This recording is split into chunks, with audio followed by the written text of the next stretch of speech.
8h03. Vous êtes toujours en direct sur Kwezi, à l'écoute de votre matinale que l'on prolonge aujourd'hui comme tous les mercredis, et bientôt on la prolongera aussi le lundi. Et ce matin particulièrement, on va parler d'un sujet qui vous concerne, puisqu'on va parler des indemnités journalières, et on a la chance d'avoir sur le plateau pour ce faire deux spécialistes de la CSSM, de la Caisse de Sécurité Sociale de Mayotte, qui traitent des indemnités journalières toute la journée. Il n'y avait pas mieux pour tout comprendre. On a sur le plateau avec nous ce matin Michikati Amidouni, bonjour. Bonjour.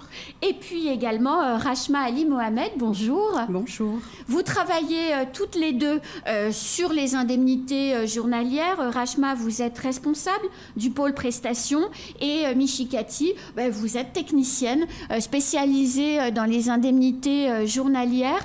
Alors, mesdames, comment ça se passe de travailler à la CSSM toute la journée sur des questions d'indemnités journalières avec des sujets très pointus et en même temps, quelquefois, des bénéficiaires 100% perdus? Oui, alors dans un premier temps, c'est très compliqué parce que nous ne recevons pas les dossiers comme il faut. Oui. Alors on va recevoir les arrêts après délai et des fois les documents sont complets, des fois ils ne le sont pas. Et les attestations de salaire, pareil. Et lorsqu'on reçoit les documents, il nous faut obligatoirement avoir les coordonnées des assurés pour qu'on puisse les contacter en cas de problème sur le dossier. Donc, c'est pas simple. Pas du tout. Alors, Rachma, c'est quoi une indemnité journalière pour celles et ceux qui nous regardent et qui ne seraient jamais malades? Alors, une indemnité journalière, c'est un revenu de substitution. C'est-à-dire que tout au long de votre vie, il va vous arriver certaines choses. Vous allez peut-être tomber malade, vous allez être enceinte, vous allez avoir peut-être un accident du travail. Et en fait, l'objectif, c'est que lorsqu'il vous arrive un accident de la vie, ce qu'on appelle un accident de la vie, la sécurité sociale se substitue à l'employeur pour vous donner un revenu de remplacement. Voilà, donc vous êtes travailleur salarié, ça concerne essentiellement les travailleurs salariés. Du secteur privé. Du secteur privé.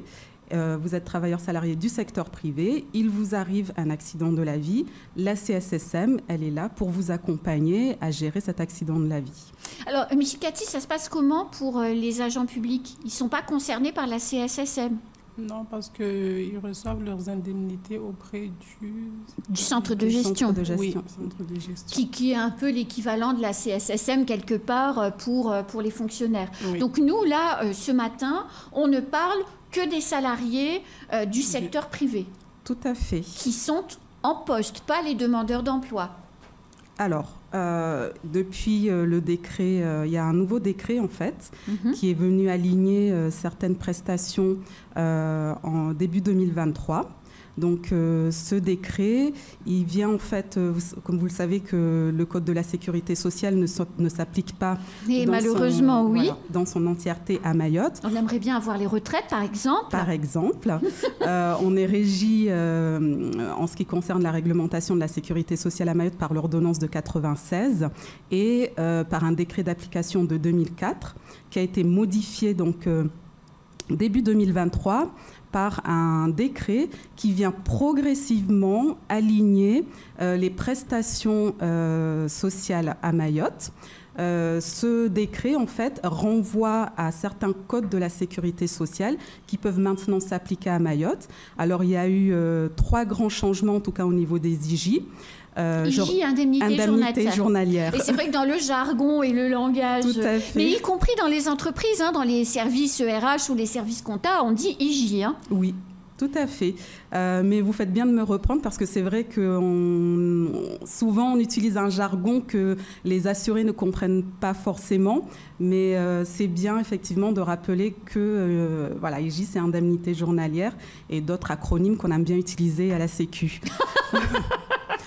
Et donc, le congé de paternité qui s'applique dorénavant à Mayotte, puisqu'avant, il s'appliquait par le Code du travail, mais il n'était pas indemnisé par la Sécurité sociale. Donc, il n'était pas pris. Voilà. En règle générale. Exactement. Ensuite, le important aussi, c'est qu'on est passé d'un délai de carence de 4 jours à 3 jours. Voilà, donc ça signifie quoi exactement? Ça signifie que lorsque vous êtes malade 7 jours, vous allez être payé vous allez être pris en charge pour le paiement au bout du 4e jour et non plus au bout du 5e. Ah oui, donc ça change quand même les choses. Alors, si on rentre un peu plus dans le détail, vous avez parlé de 3 situations, si j'ai bien compris. L'accident du travail, la maladie, donc voilà, et vous avez également dit la maternité. C'est les 3 seules situations qui surviennent et sur lesquelles on peut avoir des indemnités journalières, Michikati? Alors, non, parce qu'on a aussi les rentes, les invalidités et les décès. Capital décès. Et le capital décès. Alors, oui. on va les passer en revue. Prenons la plus courante, la maladie. Donc, je suis salariée, je me lève le matin, j'ai le nez hyper bouché, un mal de tête incroyable, je peux décemment pas aller travailler, je décide de rester dans mon lit. Est-ce que je suis éligible aux indemnités journalières? Alors, on va dire que non, parce que pour être éligible aux indemnités journalières, il faut faire 2 démarches, une démarche administrative et une démarche salariale. Donc la démarche médicale déjà, la démarche médicale, c'est qu'il faut d'abord se rendre chez le médecin. Le médecin vous prescrit l'arrêt. Une fois que vous avez votre arrêt, il faut l'envoyer à la sécurité sociale dans un délai de 48 heures. Alors ça veut dire que tout le monde, voilà, il faut être vraiment malade. On ne peut pas bénéficier d'indemnités journalières si on a juste une légère flemme, quoi. Bah, c'est pas possible. Non, en tout cas, il faut aller voir un médecin. La première démarche, quand on est malade, bien évidemment, c'est d'aller voir un médecin pour obtenir l'arrêt de travail. Si effectivement, ce médecin estime que vous devez être en arrêt. Et il y a aujourd'hui tout un travail mis en place par la Sécurité sociale au niveau national sur la rationalisation, je crois, des arrêts de travail. Donc, on bénéficie de par son médecin traitant d'un arrêt de travail. Si je ne me trompe pas, c'est un feuillet en plusieurs volets. Il y en a 3, me semble-t-il. Alors, le volet 1 et le volet 2, ils sont envoyés à la Sécurité sociale, comme je l'ai dit tout à l'heure, dans un délai de 48 heures. Et le volet 3 est envoyé à l'employeur. Alors, moi, je suis une personne géniale. J'ai un compte Amélie. Bravo. Mais oui, votre compte Amélie, j'espère que vous l'avez. Et si vous ne l'avez pas, rassurez-vous, dans quelques semaines, on va vous en parler. Alors, est-ce que pour celles et ceux qui ont un compte Amélie, est-ce qu'ils peuvent déposer leur arrêt de travail sur le compte Amélie, ou il y a forcément une démarche de je le poste ou je le mets dans une boîte aux lettres de la Sécurité sociale? Alors, pour le moment, on ne peut pas encore déposer d'arrêt sur le compte Amélie. Il faut obligatoirement déposer les arrêts sur place ou les envoyer par courrier. Voilà, c'est pareil, on n'envoie pas par mail à PFS. Alors, en fait, on préfère que les documents, on les ait en original parce que l'envoi par mail, quelquefois, ils sont illisibles. Eh oui. Ou sinon mal scannés. Donc, on préfère que les documents soient envoyés en original. En original. Donc, on a dit 3 feuillets. Les 2 premiers, on les envoie par la poste ou on les dépose dans la boîte aux lettres de la CSSM. C'est très clair. Qu'est-ce qu'on fait du 3e volet, Michikati? Alors, le 3e volet est envoyé à l'employeur. C'est à partir de ce 3e volet que l'employeur, vous mettrez au courant votre employeur que vous êtes en arrêt médical, en arrêt maladie, et c'est ça qui va déclencher que votre employeur vous fasse l'attestation de salaire. Alors c'est ça, parce qu'une fois que vous êtes en arrêt maladie, vous passez par la pharmacie également pour acheter vos médicaments, vous retournez au fond de votre lit avec un bon thé au gingembre pour vous remettre de vos émotions. Vous avez pris le soin d'envoyer ou de déposer le 3e volet à l'employeur. Et là, l'employeur, il a quelque chose à faire, lui, Rachma. Oui, tout à fait. Donc l'employeur, lorsqu'il reçoit le volet 3, Donc, comme l'a indiqué Mishkati, il fait l'attestation de salaire employeur, qu'il envoie soit via la DSN, soit via Net Entreprise. Et nous, lorsqu'il fait cette démarche, on reçoit dans nos outils de production cette attestation et on récupère l'avis d'arrêt de travail. Qu'a déposé ou envoyé le salarié. Voilà, on matche les deux, on fait les calculs et on paye. Voilà. Alors, ça a l'air facile lorsque je le dis. Je vois votre sourire resplendissant. Lorsque je le dis comme ça. Je me dis, waouh, super. Mais en fait, il faut voir la gestion comme... on est comme une usine de production, en fait. J'aime bien prendre cette image parce que ça parle à beaucoup de gens. Les arrêts arrivent sur une grande plateforme de numérisation. C'est-à-dire que concrètement, lorsque vous déposez votre avis d'arrêt de travail à la caisse, tous les documents partent sur une grande plateforme de numérisation. Tous les documents sont numérisés. Donc, on les reçoit, nous, après, dans nos outils, en format dématérialisé. C'est pour ça que Mishkati a bien indiqué que c'est mieux d'avoir les originaux. Pour avoir des scans de qualité. Voilà, pour avoir des scans de qualité. Et là, on arrive à lire ce qu'il y a sur le document et à pouvoir le traiter correctement. On arrive à lire le numéro de sécurité sociale. Et oui. Sans le numéro de sécurité sociale, c'est compliqué de pouvoir payer parce qu'on ne sait pas qui on paye. On ne retrouve pas du tout la personne, donc la personne ne sera jamais indemnisée. D'où ce que vous disiez tout à l'heure, la nécessité de bien noter son numéro de téléphone sur l'arrêt de travail, parce que si on n'arrive pas à lire, vous pouvez appeler l'assuré. Oui. On fait tous les moyens pour essayer de contacter l'assuré, mais après, à un moment donné, si on ne peut pas joindre, on n'arrive pas à identifier l'assuré, le dossier ne sera pas traité. Rachma, entre le moment où on dépose, donc on sort de chez le médecin, on dépose à la poste ou dans votre boîte aux lettres le volet 1, le volet 2, l'employeur fait aussi son job, on va dire correctement, c'est-à-dire il fait l'attestation de salaire dans les délais. Il faut combien de temps après pour bénéficier des indemnités journalières ? On est payé au bout de combien de temps ? Grosso modo. Là, actuellement, le délai de paiement est de entre 60 et 70 jours. Ah oui, quand même. Oui. Ah oui, donc il peut y avoir quand même un trou à la fin du mois sur la rémunération. Tout à fait. Donc c'est pour ça qu'il faut, pour les personnes qui sont en arrêt maladie longue durée, en tout cas pour le premier mois, il faut savoir qu'il faut prendre ses dispositions. Une fois ensuite qu'on a payé le premier mois. Ça va beaucoup plus vite. Parce que la machine s'est mise on met en place un échéancier automatique et ça va plus vite. Je souhaitais m'arrêter un peu sur ce délai parce que la majorité des personnes maintenant voyagent, vont habiter quelque temps en métropole ou dans les DOM, notamment chez nos voisins à La Réunion, et s'inscrivent aussi à la sécurité sociale en métropole ou à La Réunion.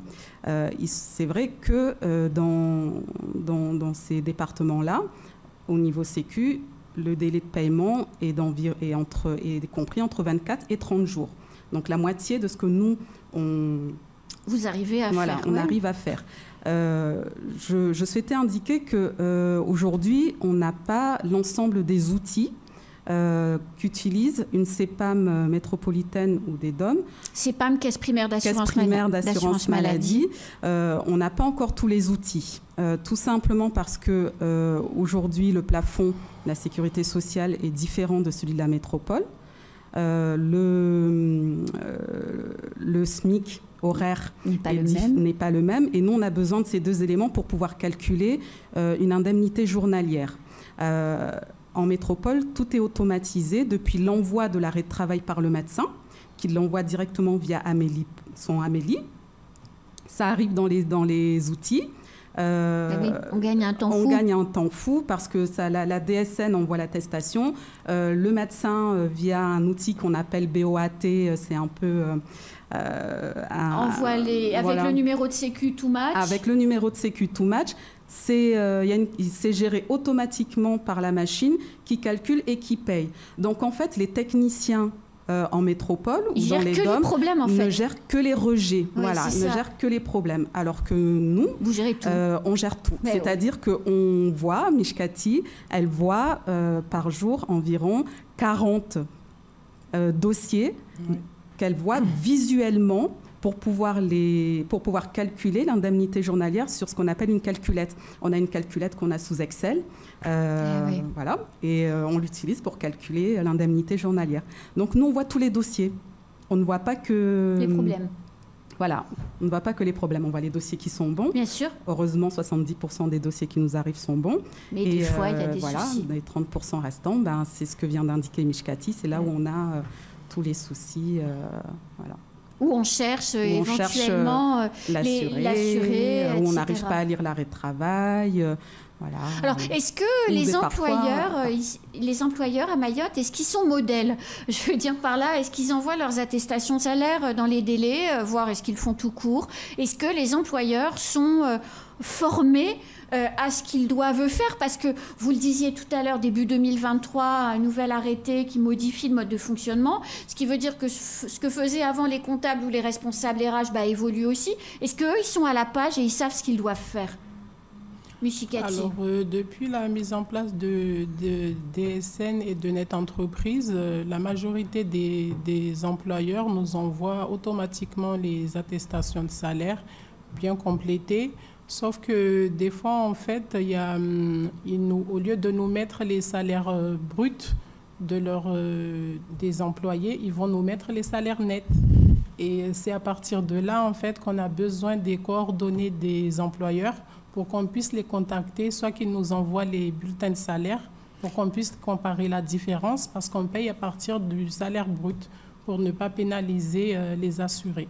Alors, autre question, vous l'avez évoqué, Rachma, il y a quelques minutes, vous avez parlé du plafond. Alors, et vous avez parlé également du taux horaire ou mensuel du SMIC et que ça vous servait à calculer. Alors, tout de suite, je me suis dit, oulala, oulala. Ce qui veut dire que quand vous parlez d'indemnité journalière, c'est pas 100% du salaire ? Non, c'est pas 100% du salaire. Alors là, je vais laisser Mishkati répondre à cette question. Elle est beaucoup plus à l'aise sur ce point. Par rapport au salaire, il faut savoir qu'on a un plafond sécurité sociale qu'on ne peut pas dépasser. Donc, par exemple, une personne qui touche 1 500 €, on va calculer ses indemnités journalières sur la base des 1 500 € multipliés par 3. Une personne qui va toucher 2 300 €, le plafond est de 2 292 €. Donc, on ne dépassera pas le plafond, il sera payé sur la base du plafond. Donc, pour, par exemple, des personnes qui sont malades et qui ont un salaire, j'en sais rien, de 3 500, 3 700, 3 800, la base, c'est 2 292, oui. Qui évolue tous les ans, puisque je crois que le plafond augmente tous les ans, c'est ça? Oui, tout à fait, oui. D'accord. Et pourquoi x3? Alors, parce qu'on prend les salaires de référence, en fait, c'est les salaires 3 mois avant l'arrêt maladie. Et du coup, si c'est inférieur au plafond, on prend les 3 salaires d'avant, réels d'avant la maladie. Et si c'est la rémunération est supérieure au plafond, paf, on se limite, limite au plafond. Ah ben, vous voyez, tout ça, c'est des informations particulièrement utiles. Est-ce que vous avez parfois des assurés sociaux qui vous appellent, toujours avec élégance et gentillesse, pour râler parce qu'ils n'ont pas des indemnités journalières versés à hauteur de leur salaire? Alors effectivement, on a plusieurs fois ce type de questions, mais maintenant sur Amélie, on peut avoir en fait, ils vont vous expliquer comment on calcule les IJ. Donc les IJ, comme je l'ai dit tout à l'heure, on prend les 3 derniers salaires, c'est divisé par 91,92 pour avoir l'IJ par jour. C'est tout un travail phénoménal, en fait. Mais vous êtes des mathématiciennes, quelque part. Bon, on n'a pas encore le prix Nobel, mais, en tout cas, oui, il faut savoir analyser. En tout cas, un dossier, quand on le reçoit, on le reçoit pas juste comme ça. On analyse quand même le dossier parce qu'on sait aussi derrière qu'il y a un assuré qui attend ses revenus. Derrière chaque dossier, il y a un assuré qui est peut-être en difficulté. Voilà, donc on a tout ça à cœur. Mais effectivement, il faut passer par toute cette phase de calcul pour pouvoir payer cette indemnité journalière. Alors, derrière les indemnités journalières de la maladie, vous l'avez aussi évoqué tout à l'heure, Ashma, il y a la longue maladie et quelquefois, il y a, on l'entend quand on est employeur ou quand on est salarié, il y a le médecin conseil. C'est quoi ça? Alors, le médecin conseil... alors, je ne m'attendais pas à cette question. Mais le médecin conseil, c'est un médecin, en fait, qui accompagne les personnes qui sont effectivement en longue maladie. C'est-à-dire que nous, on va payer la maladie jusqu'à arriver à un certain délai. On appelle ça chez nous les 360 IJ, c'est-à-dire qu'on va payer jusqu'à 360 jours d'indemnité journalière. Pour les gens qui sont malades. Voilà, pour les gens qui sont malades. Mais il y a des étapes. Par exemple, à 90 jours d'IJ, on se questionne pour savoir est-ce que la personne elle est toujours en longue maladie ou pas. Bien sûr. Ensuite, il y a une deuxième étape qui sont les 180 jours payés d'indemnité journalière. Et à chaque fois, en fait, on interroge le médecin conseil en fonction de la pathologie de l'assuré pour savoir si, dans le cadre de cette pathologie, est-ce qu'on doit continuer ou pas à payer l'indemnité journalière. Alors, je ne vais pas rentrer dans les détails. Il faut savoir que les techniciens n'ont pas accès à la pathologie. Voilà, c'est ça qui est important. Voilà, c'est le service médical, lorsqu'il reçoit le volet 1, enregistre la pathologie et lorsqu'on l'interroge, il ressort le volet 1 pour regarder la pathologie et ensuite, il nous indique sur notre interrogation si on doit continuer à indemniser ou pas l'arrêt de travail. Donc l'assuré. Voilà, donc il y a tout un travail de suivi qui est fait derrière par le service médical. C'est pour protéger les deniers publics, en fait. Voilà, tout à fait. Oui, parce que... C'est une garantie. C'est une garantie voilà, de savoir est-ce que cette personne peut bénéficier ou non voilà, de ces indemnités. Ça évite les fraudes, ça évite les erreurs et ça permet au plus grand nombre de bénéficier des indemnités journalières parce que c'est quand même une chance. Il faut savoir que la sécurité sociale, on gère de l'argent public. Bien sûr. On est très contrôlé sur ces dépenses-là. Donc, c'est pour ça que je dis que lorsqu'on reçoit un dossier, on ne paye pas à l'aveugle comme ça. Il y a toute une analyse voilà, qui est faite derrière chaque dossier qu'on reçoit. Il y a des alertes, des contrôles embarqués. Nous, on appelle ça des contrôles embarqués qui sont intégrés dans nos outils de production et qui nous permettent aussi d'être en alerte sur les paiements qu'on effectue aux assurés. Et j'en profite aussi pour passer un message. Les RIB, les relevés d'identité bancaire. Indispensable pour être payé. Voilà. Alors, certaines personnes changent de banque, mais oublient de nous envoyer le relevé d'identité bancaire. Donc, bien évidemment, lorsqu'on paye, on paye sur le RIB qu'on a, nous, en machine. Logique. Et puis là, une réclamation arrive. Oui, ça fait 3 mois, je n'ai pas été payé, je ne comprends pas. Et puis, lorsqu'on fouille, on trouve qu'en fait, on a payé sur le RIB... qui est du compte fermé. Du compte fermé ou du mari qui est plus avec, pour la petite anecdote, ou du mari qui n'est plus avec son épouse. Et puis, ça pose problème. C'est très compliqué de récupérer l'argent une fois qu'on l'a payé. Voilà. Donc, il faut être attentif à ce détail-là. Vous pouvez changer votre RIB directement sur Amélie.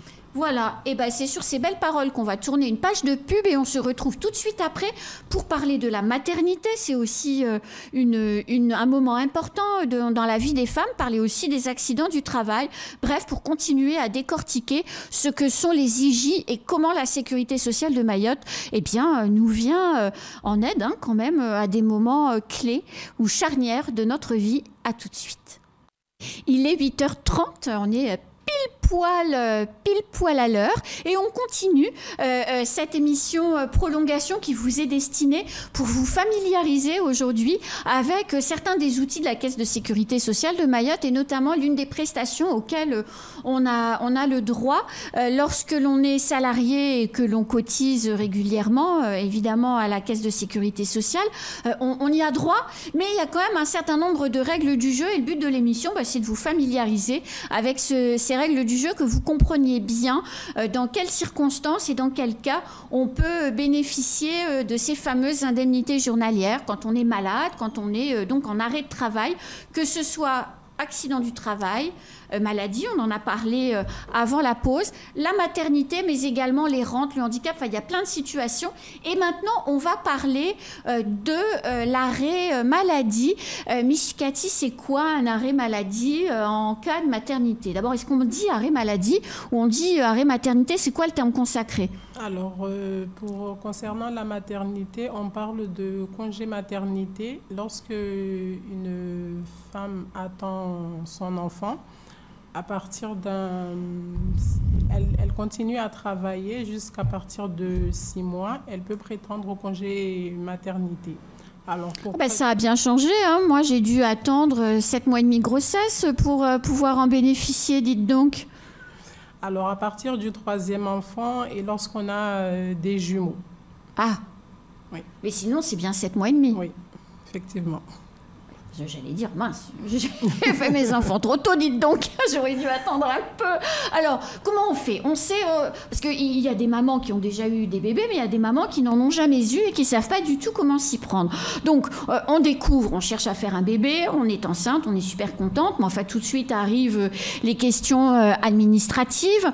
Quelle démarche une maman future doit-elle avoir avec la Caisse de sécurité sociale pour ne pas avoir de mauvaises surprises le jour du début du congé maternité? Alors, depuis le 1er juillet 2022, la prise en charge est plus facile parce qu'avant, on réclamait les 7 certificats de grossesse. Maintenant, ils ne sont plus obligatoires. Les documents obligatoires, c'est uniquement l'attestation de salaire, un certificat de départ en congé maternité. Ce certificat doit obligatoirement nous donner les dates de début de grossesse et la date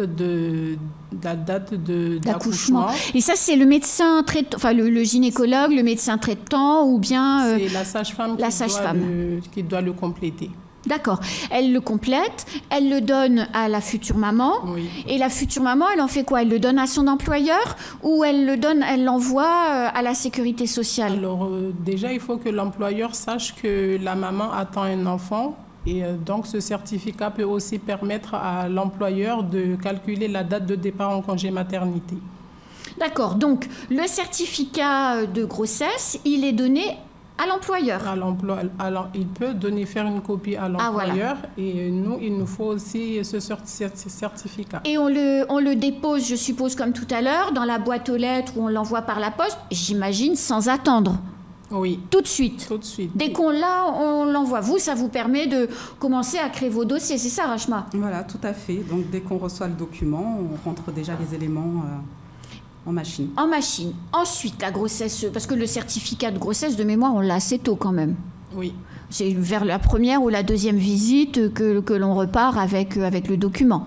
Effectivement, oui. Alors, après, il se passe quoi? Alors, une fois qu'on a réceptionné le document et que la personne est en date pour partir en congé maternité, on va prendre le dossier, vérifier sur le DSN si on a bien reçu l'attestation de salaire.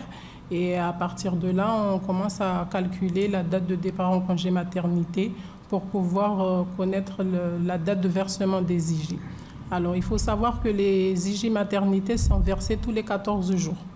D'accord. Parce qu'on a des personnes qui nous demandent mais pourquoi on reçoit tous les 14 jours au lieu de... Tous les mois. Tous les mois. Et pourquoi? Alors, c'est la législation.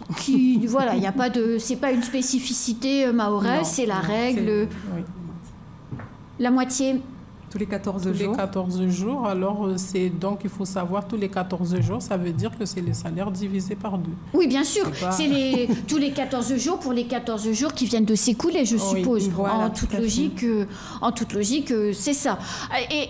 Alors, parce que quelquefois, on doit accoucher à telle date, mais on accouche avant. Ça veut dire qu'on reste moins longtemps en congé maternité? Comment ça se passe?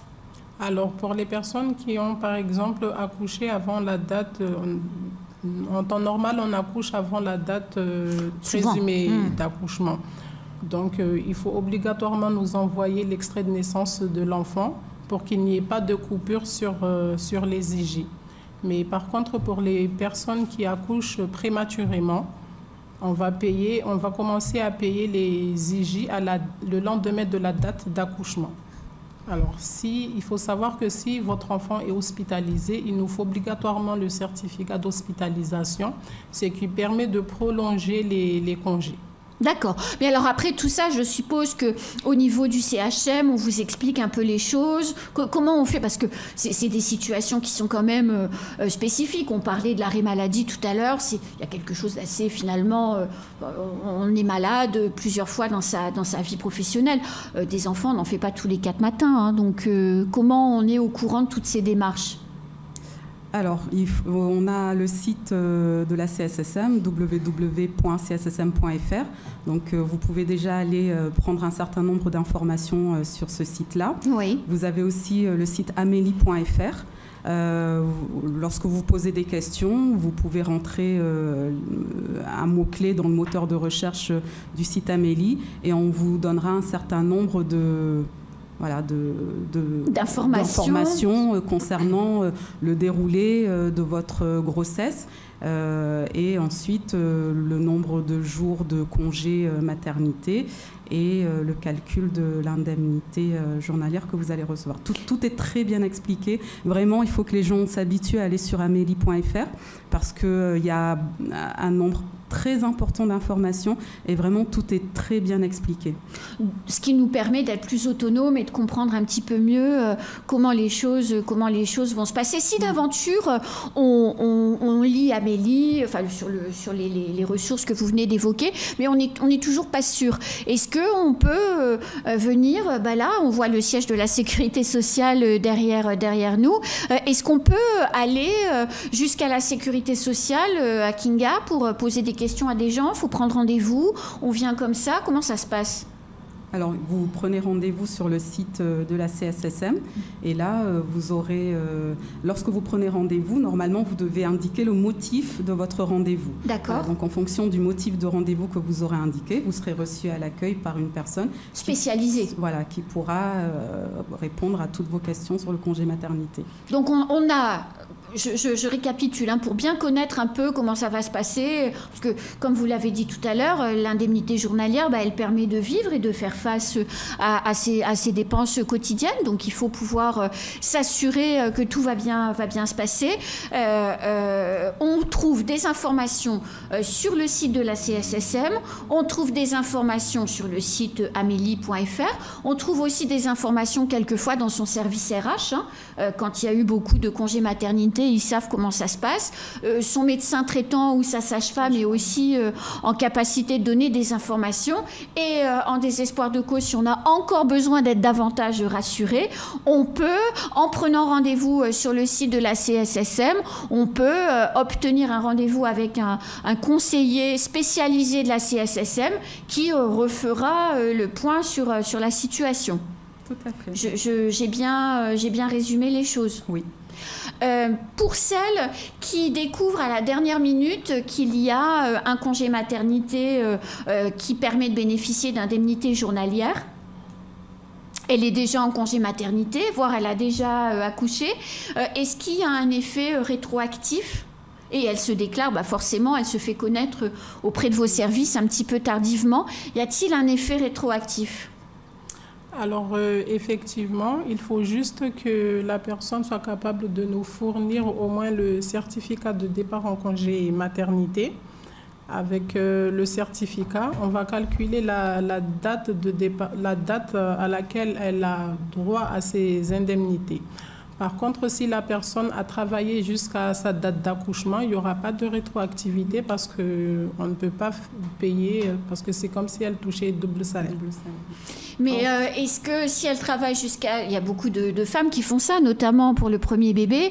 Elles travaillent plus longtemps parce qu'elles sont en forme. Elles travaillent plus longtemps vers la date d'accouchement, mais les semaines, elles les décalent vers la fin. Vous continuez, Alors, avec un justificatif de sa sage-femme, on peut recalculer ses indemnités. Mais on ne dépasse pas plus de 21 jours. Donc, elle ne peut pas décaler plus de 21 jours. D'accord. C'est quand même des informations qui sont importantes, tout ça, pour toutes ces femmes qui cherchent à s'organiser. C'est quand même un bel événement. Ouais. Donc, tout le monde cherche à gagner, parce que c'est pas beaucoup, 7 mois et demi, 2 mois et demi. Ça fait finalement 2 mois et demi quand vous retournez travailler. C'est le bébé, c'est encore un petit bout de chou. Oui. Donc gagner quelques semaines. Il faut savoir que le risque maternité, c'est celui qu'on paye le plus aujourd'hui à la Caisse de sécurité sociale, plus que la maladie. Ça veut dire quoi? Ça veut dire qu'il y a plus de congés maternité que d'arrêt maladie? Que d'arrêt maladie. C'est une spécificité mahoraise? Je ne saurais pas vous le dire, parce que c'est vrai qu'on n'a pas fait de comparaison, mais il faut savoir que le fichier des assurés à Mayotte augmente de environ plus 4% par an. Et on est un des départements où le fichier assuré augmente le plus. Le quoi vous avez dit? Le fichier des assurés. Le quoi? Le nombre d'assurés à Mayotte. Le nombre d'assurés. Pardonnez-moi, je suis retombée dans vos travers, dans le langage CSSMien. Voilà. Donc le nombre d'assurés augmente de 4% tous les ans. Ça veut dire que y a de plus en plus de gens qui travaillent. C'est une très bonne nouvelle. Voilà, il y a de plus en plus de gens qui travaillent. Il y a de plus en plus d'enfants qui naissent. Et donc la population augmente aussi. Hein, c'est ce que ça veut dire. C'est ce que ça veut dire. Alors tout à l'heure, Rachma, vous avez parlé de plafond de sécurité sociale quand on a parlé des arrêts maladie. Est-ce que ce plafond de sécurité sociale s'applique aussi pour les indemnités journalières liées à la maternité? Alors je pense que oui. Enfin, mais Mishkati, sur les chiffres, est beaucoup plus à l'aise que moi. Je n'ai pas en tête le montant exact, mais effectivement, il y a un plafond. Avant 2022, il était à 2 000 €, mais... Oui, 2 000 €. Et là, il a augmenté, mais je n'ai pas le montant exact. Donc, ce n'est pas le même plafond de sécurité sociale pour la maladie que pour la maternité? Non, ce n'est pas le même. C'est un peu plus élevé. Ah, d'accord. Donc, on est mieux pris en charge pour la maternité que pour la maladie? Effectivement, oui. D'accord. Est-ce que l'employeur peut décider, alors c'est vrai que dans certaines conventions collectives c'est prévu mais elles ne s'appliquent pas à Mayotte, donc c'est pas forcément toujours évident, est-ce que l'employeur peut décider, sans que ça pénalise le versement des congés, des IJ liés au congé maternité, peut décider de maintenir le salaire de son employé pendant son congé maternité? Alors en fonction, vous l'avez évoqué, en fonction des conventions collectives ou des règlements qui sont applicables dans certaines entreprises, l'employeur peut décider ce qu'il veut en fait. Donc il peut effectivement décider ce maintien-là. Donc ça veut dire que la Caisse de sécurité sociale verse des IJ à hauteur du plafond que vous avez évoqué. Et l'employeur peut faire le complément. Mais c'est pas une obligation. Et vous, c'est transparent pour vous? Ah oui, c'est complètement transparent. Vous ne le savez même pas? Non, c'est vraiment... nous, on paye sur la base de la réglementation, du calcul que l'on doit faire. Et ensuite, c'est l'employeur qui décide s'il souhaite ou pas faire le complément pour pouvoir faire un maintien de salaire complet. Ou pas. Ou pas. Alors, il y a une autre question avant qu'on parle de l'accident du travail, mais ça concerne, parce que l'accident du travail, c'est plus rare, la maladie ou de l'autre côté, le congé maternité, c'est plus fréquent. Cette fameuse subrogation, c'est quoi? Est-ce que ça se fait à Mayotte? Et c'est quoi les règles liées à la subrogation? Je ne sais pas laquelle de vous deux me répond. Alors, je vais répondre.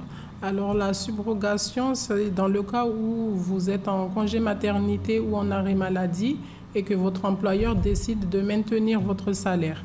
Donc, nous, lorsqu'on va recevoir l'attestation de salaire, l'employeur va préciser sur l'attestation de salaire qu'il a fait un maintien de salaire.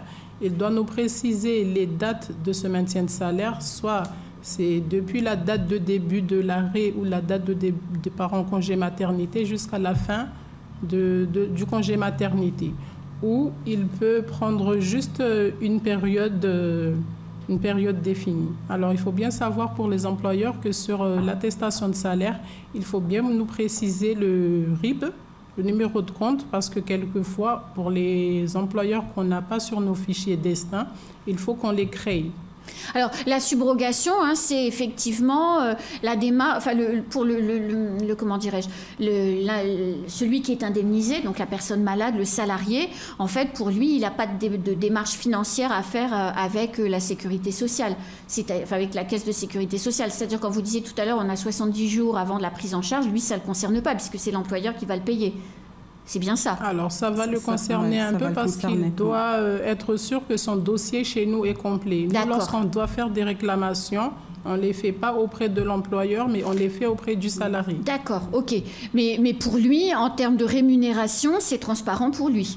Oui. Tout à fait. C'est bien la différence entre quand il y a subrogation et quand il n'y a pas subrogation. Alors, pour être plus précise, oui. Pour faire simple, allez-y. Quand il y a, parce que le mot subrogation, c'est vrai que c'est un mot un peu barbare. Complètement. Donc, quand il y a subrogation, donc ça veut dire que votre employeur décide, en attendant que la caisse de sécurité sociale indemnise votre arrêt maladie ou votre maternité, décide de vous octroyer votre salaire. Oui. Voilà. Lorsque on est en non-subrogation, et c'est indiqué sur l'attestation, hein, l'employeur a une case où il coche subrogation ou non subrogation, voilà, ou pas.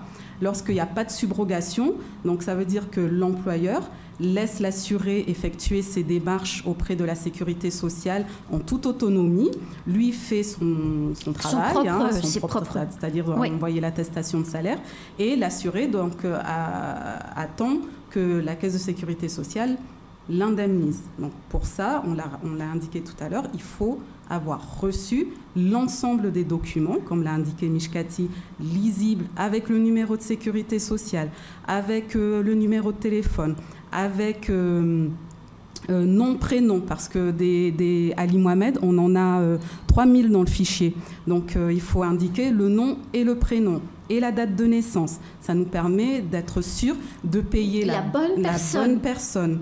Voilà. Donc il faut vraiment avoir tous ces éléments d'indiqués sur les avis d'arrêt de travail.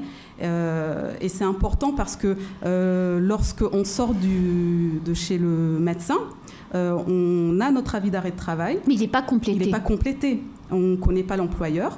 On ne connaît pas non plus le numéro de sécu, il n'est pas noté. Il y a juste le nom, prénom de la personne et les infos. Je suis en arrêt de telle date à telle date. Voilà, tout à fait. Donc, il faut impérativement regarder si le professionnel de santé n'a pas indiqué ces éléments-là en haut de votre arrêt. Vous le complétez et vous nous envoyez, comme on l'a indiqué tout à l'heure, l'arrêt de travail. Alors, il y a une question qui se pose quand même, parce que c'est beaucoup d'argent, tout ça.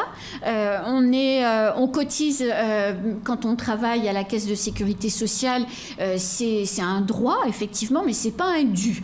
Donc, du coup, les droits, ils s'ouvrent à partir de quand? Du premier jour de travail? Ou bien, pour pouvoir bénéficier du congé maternité, il faut avoir tant de mois de cotisation. Pour pouvoir bénéficier d'une prise en charge quand on est malade, il faut avoir tant de mois de cotisation. C'est quoi les règles? Alors, pour les arrêts maladie, il faut avoir cotisé 3 mois. Enfin, justifié de 3 mois de salaire. Et sur les 3 mois de salaire, il faut avoir travaillé au moins 150 heures. D'accord. Donc, c'est là pour l'arrêt maladie, c'est là sur l'obligation. Et pour les congés maternité, avant, il fallait justifier de 10 mois d'activité salariale. Maintenant, avec le nouveau décret, c'est pareil que pour l'arrêt maladie, c'est 3 mois de salaire. Et 150 heures sur les 3 derniers mois? Oui. Même quand on est à temps partiel?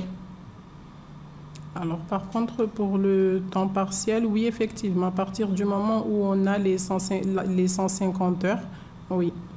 D'accord. Donc, quelqu'un qui va travailler à mi-temps et qui ne va pas faire 150 heures cumulées sur 3 mois, il n'est pas pris en charge? Non. Eh ben voilà, c'est hyper clair. J'espère. En tout cas, moi, j'ai les idées beaucoup plus claires sur la question. J'espère que vous aussi, qui nous écoutez, les choses se clarifient. On va parler maintenant de l'accident du travail. Alors, c'est quoi un accident du travail? Laquelle de vous deux me répond? Je peux répondre. Allez-y, Rachma. C'est quoi un accident du travail? Alors, un accident du travail, c'est un événement qui survient alors que vous êtes sur votre lieu de travail. Donc, vous avez un contrat normalement qui vous lie à votre employeur.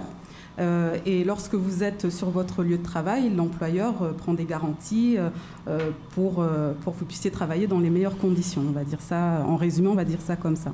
Donc lorsqu'il vous arrive un événement sur votre... Alors vous tordez la cheville ou bien vous tombez d'une chaise ou voilà, il vous arrive quelque chose sur votre lieu de travail, on parle d'accident de travail. On peut aussi parler d'accident de trajet. Lorsque vous vous rendez sur votre lieu de travail et qu'il vous arrive un pépin sur la route, on parle aussi d'accident de trajet. Alors, il faut savoir que la réglementation est très complexe sur les accidents de travail et il y a vraiment des choses très précises à prendre en compte pour indiquer que c'est un accident de travail. Et ça, c'est le professionnel de santé, non ? Qui décide ? C'est vous ? Enfin, c'est l'assuré ? C'est le médecin que l'on va voir ou c'est vous à la sécurité sociale ? Alors, la première chose qu'il faut faire lorsqu'il nous arrive un accident de travail, c'est déjà alerter son employeur, puisque vous êtes sur le lieu de travail.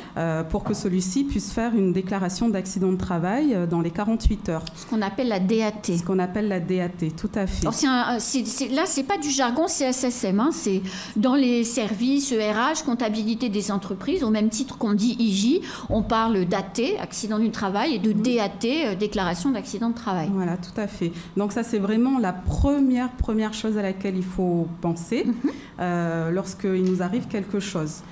Ensuite, il faut aller bien sûr voir le médecin et le médecin fera ce qu'on appelle un certificat médical initial où il précisera certaines choses par rapport à l'accident qui est survenu et il précisera surtout le trauma qui est arrivé lors de cet accident du travail.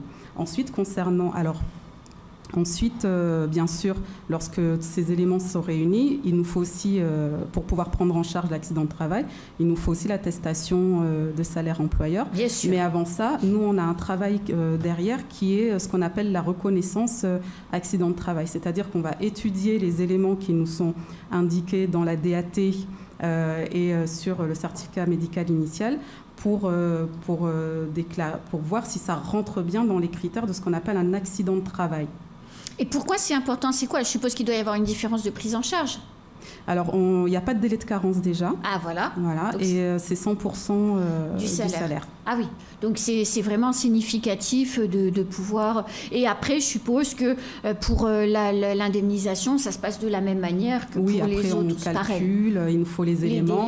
Les délais, il nous faut les éléments, pareil, le certificat médical initial doit être rempli correctement, il nous faut le numéro de sécurité sociale. Ça, c'est l'élément clé, c'est le numéro de sécurité sociale. Oui, c'est notre numéro d'existence. Voilà. Et d'ailleurs, c'est pas que à la caisse de sécurité sociale, c'est notre numéro qui nous suit partout, voilà. Maintenant. Et que souvent les jeunes découvrent au moment du bac. Tout à fait. Ce fameux numéro NIR, n'est-ce pas ? Alors, l'émission touche bientôt à sa fin. Je vais vous remercier, mesdames, du temps que l'on a passé ensemble ce matin.